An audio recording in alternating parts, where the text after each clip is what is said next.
Good morning song मैंने welcome to my mini vlog. आज सकाल उठू उठू बहुत ही लेट हो जाता। सो सांगे सांगे लेट माने के जाए ऑलमोस्ट 10:30। तो सांगे सांगे घर द्वारा सफा कर फ्रेश होगी पूजा स्टार्ट करदेली। एपटे कायरा मत हेल्प करदेला सबू जहाँ भी फ्लोर ड्रेस सब पड़ी थाए से सबुदिन से सबू ड्रेस कलेक्ट करके नहीं लंड्री बैग पकाए इवेन ता डाइपर एवरीथिंग नहीं डस्टबिन पकाए एमती बहुत जिनस से मत बहुत ही हेल्प करे। वाशिंग मशीन रू ड्रेस काढ़ी दिए एमती छोट मोट कम बहुत कर दिए से कहले।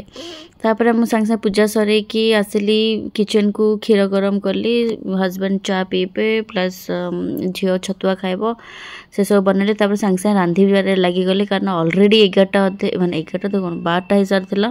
तो आम से टाइम रे ब्रेकफास्ट करवा कि माने नहीं से डायरेक्ट लंच पे मुझे प्रिपरेशन स्टार्ट कली। फ्रिज रे थिला चिकन चिकन को जल्दी से मैरिनेट तो करनदेली सांगे सांगे मसला मसला रेडी करी मुझे सांगे सांगे चिकन करी रांधिदेली।